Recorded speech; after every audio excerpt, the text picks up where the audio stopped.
Firstly, I'd like to thank the organisers for having me here. This is a topic I've been wanting to talk about for a really long time, and the whole time I did my PhD, I was praying for a human behaviour change conference, so it's amazing to have this opportunity. Sorry also that my title is really cryptic, and you're probably all wondering what I'm going to talk to you about. So that's what I'll tell you first. So the research that I did was looking at understanding adolescent views of farm animal welfare. Oh, I need to do this, don't I? Because you can't see it. Was to look at adolescent views of farm animal welfare, and then to look at the role of education in shaping those views. That was based on the premise that adolescents are the next generation of consumers, and it was also assuming that education should give people ability to take effective and reasonable action. So it wasn't enough for them just to care, we wanted them to be taking action. My research specifically was looking at, did education work within this context? And I was also interested in whether barriers that are present in adult consumers were also beginning to emerge in these younger consumers. So who, what, and how? My population were year 10 students across the UK, so they were on average 14 to 15 years old. The first thing that I wanted to do was do a baseline survey of their views. And by their views, I meant their beliefs, their knowledge, their attitude, and their behavioural intention. I did want to look at behaviour, but you can't really follow children around in the UK to look at what they're doing. So I had to look at behavioural intention as a precursor of behaviour, although I do acknowledge that there might not be a complete behavioural intention to behaviour relationship. The first problem I had was that there aren't actually that many assessment tools out there quantitatively to look at adolescent views. So the first thing I did was to develop a survey. In terms of beliefs, I did base that a lot on what the Eurobarometer and EU projects have done. So how important you think farm animal welfare is, are you concerned about it, and self-report of things like your responsibility. For knowledge, I looked at questions relating to knowledge of animal welfare issues for different farm animals, and then knowledge and understanding of labels which might indicate higher welfare products. In terms of developing the attitude and behavioural scale, I actually worked with focus groups of adolescents themselves to try and understand how they conceptualised their attitudes to farm animal welfare and what a reasonable behavioural intention might be. So for attitude, I ended up with a 28-item Likert scale based on 4 themes. These were 2 which you'll be familiar with from the 5 freedoms, which are species level. So how important it was for farm animals not to be in pain or suffer, and how important it was for them to have space and behavioural freedom. The second 2 themes were consumer level and much higher level, and they were looking at the responsibility and ability of adolescents themselves to improve farm animal welfare, and then how important they thought it was as a topic relevant to their own need to eat meat or their own financial abilities to afford higher welfare products. For behavioural intention, I'd like to thank the speakers yesterday because they introduced a theory of planned behaviour for me. So that was what I based my questions on. And the welfare behaviour that we came to look at was, were adolescents able to identify the welfare standards of their food? So that meant if they were in a shop, if they were at home, if they were at school, would they ask someone, what's the welfare standards behind this product? Or would they look for a label? So it wasn't actually changing their dietary habits or doing anything, it was just asking the question. And the number of adolescents I actually targeted across the UK with this survey was 423. So then it came to evaluating education. I managed to evaluate 3 different types of intervention during my studies, and they were chosen to capture the different ways that farm animal welfare was currently taught within the UK at that time. They all varied on quite a number of variables, so whether they were linked to the curriculum specifically, whether they were taught in school or out of school, whether they involved animal contact, if they were one-day events or they were prolonged. So the 3 interventions, the first 2, Inside Chicken Run, was a one-day event run by welfare research scientists at the RBC that children voluntarily attended. The second one, I'll just talk briefly through these. The second one was a science interactive produced by an animal welfare organisation, which was to be delivered by teachers within school and was more looking at ethical debate around animal welfare. And the third one was an environmental and land-based diploma, which was a year-long course run on a rural dimension school where they actually had a farm on site, and the children learned about animal care and about plant care. I use mixed methods across all of this. So for the first 2 studies, Inside Chicken Run and the interactive, I evaluated it with surveys and interviews before, immediately after they'd been taught something, and 3 months later to try and look at if any change was prolonged. I used surveys and interviews, and I also interviewed the teachers and watched any lesson that was taught. For the environmental and land-based diploma, I actually became a student, and one day even got accused of being a student by the head teacher and was told off for wearing 2 big earrings. I didn't do the plant care lessons with them, but I attended every animal care lesson that they were taught, and basically kind of immersed myself in their experience. And there wasn't really a structured interview, a questionnaire that I gave them, but I did interview them. And there I was primarily looking at how they developed a concept of animal care versus animal welfare, and also looking at lots of research that's been done on cognitive dissonance people might have when they care for something and then consume it or use it, and looking if that had caused them any dissonance and any barriers. So my key findings start with are from the baseline study, but these were actually common across all of the initial baseline surveys that I did. In terms of beliefs, adolescents reported caring. They were actually very similar to adult research that's been done, the results that have been found. They thought animal welfare was important, they cared about it. They did have very limited knowledge, as has been mentioned in a previous talk. Out of a total score of 7, they often scored 1, with no one ever getting more than 2. They had most knowledge on hen welfare, and it was because at that time there was a lot of TV shows run by Jamie Oliver and Hugh Fearnley-Whittingstall on chicken welfare, so they knew most about hens, and they had gained most knowledge from TV. In terms of the attitude scale, they had overall a positive welfare attitude. They were very aware of fundamental principles of welfare. Animals shouldn't be in pain, they should have space, they should have behavioural freedom, but they were less aware of the consumer power and responsibility they had. They also often just referred to doing what everyone else does and not wanting to cause a fuss. They had a very neutral behaviour to identify the welfare standards of their food. They were very ambivalent.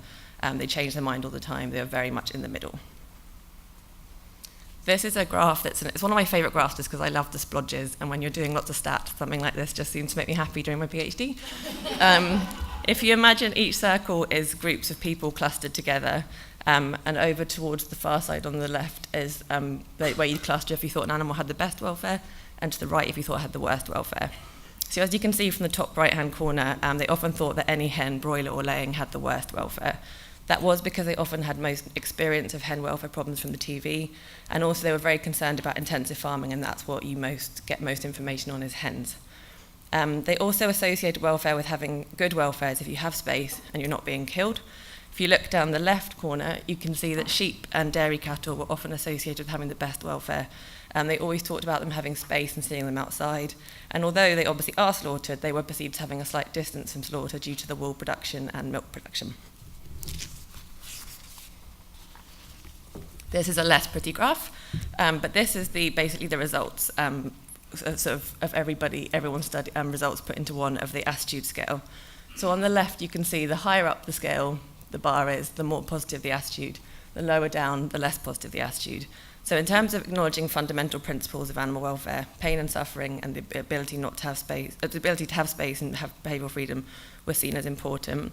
The general importance of animal welfare relative to human need on the far right was beginning to drop a bit, and the responsibility and ability was dropping the most. Interestingly, when they were asked to rank responsibility from a number of stakeholders in farm animal welfare, government was always given the most responsibility, and general public were given the least responsibility. I think it's important because to make choices based on welfare, you need to accept personal responsibility and believe you're going to make a difference. Individuals across research often delegate responsibility if they're frustrated or feel powerless to have effect on change, and they want to maybe shift blame to avoid feeling guilty. I then was really interested in why their behaviours were so neutral. And so I did a horrible regression model, which I blocked out of my mind, so I can't tell you the detail of. But essentially, it's themes that were really common across all of the talks we've had. So peer perceptions, responsibility and ability, the importance of farm animal welfare, and the impact an individual's action can take were really important. Where any of those were negatively framed, the behavioural intention was very low. There was also a link that females and those who had slightly higher knowledge, although with a score of 2 it was quite difficult to tell, they were more likely to have a positive behavioural intention, but that wasn't as strong as the other drivers. I wasn't able to look at things like diet and pet ownership because a lot of the children were meat eaters and nearly all of them had a pet.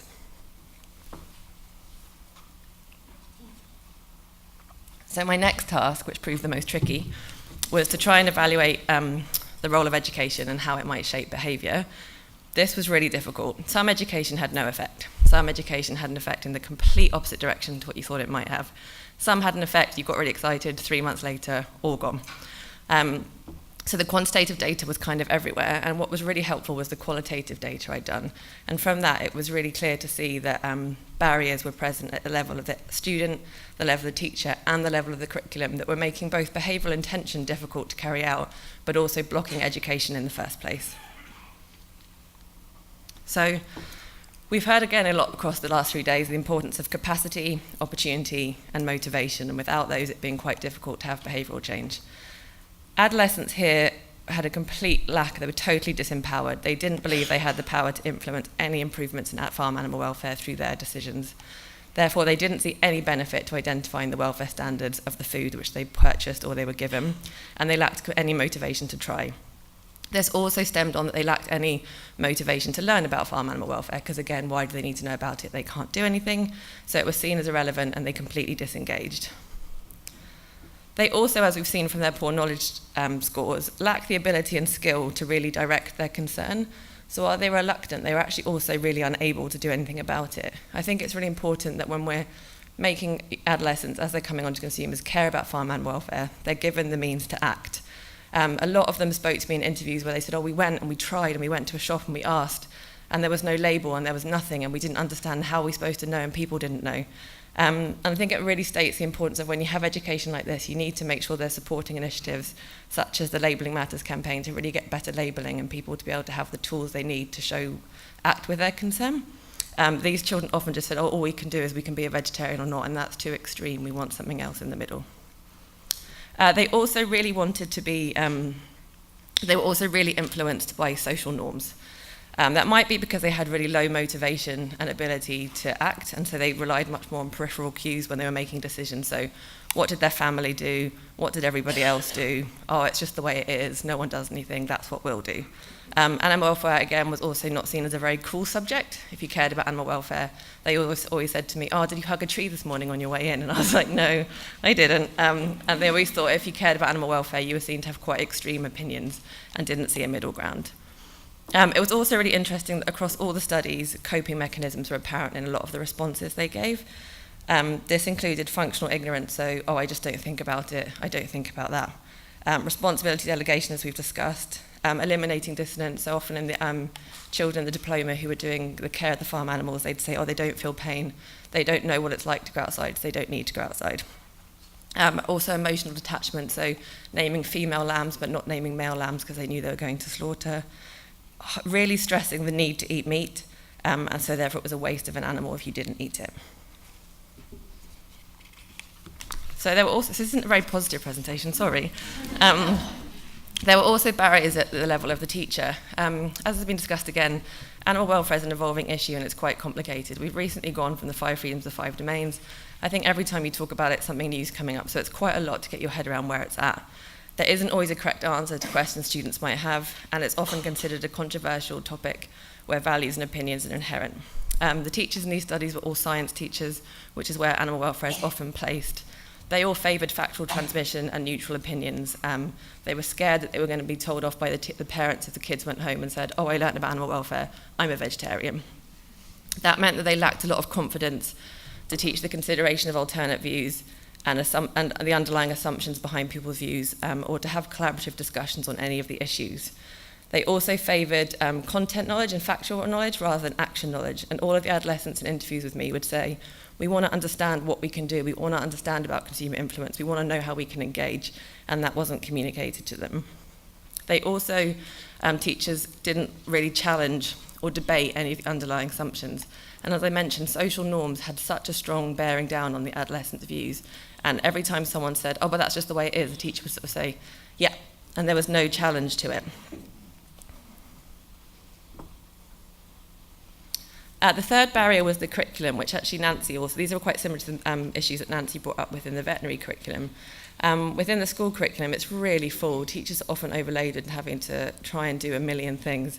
And farm animal welfare, whilst people do work really closely to get it linked to science curriculum topics, it's slightly off to a tangent in terms of when I talk to the teachers, that's how they perceived it to be. Therefore, they often just taught, like, so interactive once. It was meant to be taught multiple times, but they only have had time to teach once. I had quite a large dropout rate of people because they were like, actually, we can't even have time to have you come in and do interviews.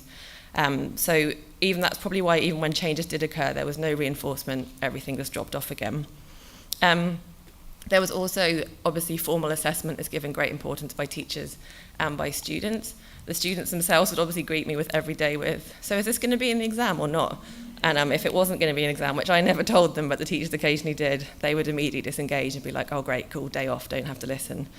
So if there's any way we could make farm and welfare linked to summative assessment, that might get it a bit more respect by the students in terms of learning. This group also had GCSE examination pressure, and that was, I think, probably then exacerbated in this age group, which makes it tricky because it's kind of, I guess, the last captive population you've potentially got of kids before they might leave or stay in education. So it is an important area to talk about farm animal welfare, but when you've got so many competing pressures, it does make it difficult.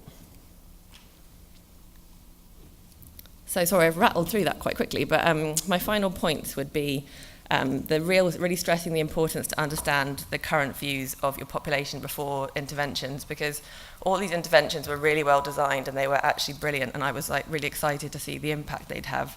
But I think it was just all these underlying barriers that made it difficult for any of them to really get a hold and get started in the first place. I don't think it's enough for adolescents to care about farm animal welfare. I think education's done a great job when they were younger and they do really care, but I think they need empowering and they need to be given the ability to question the norm. I think any education needs to address the barriers that I've raised and potentially a holistic approach to ensure capacity, opportunity and motivation is probably going to be more successful. So integrating school with leisure and home and what they learn from TV, which does have quite a strong influence on them, and definitely trying to target something with the peer influence. And then I'd just like to thank everybody who supported me in the research and also enabled me to be here today. The baseline study and one of the evaluations are published, so if anyone would like copies, you can come and talk to me and I'll give you my contact so you can get copies of them. I'm also happy to send out chapters of PhDs if you want to know about the others. Any questions?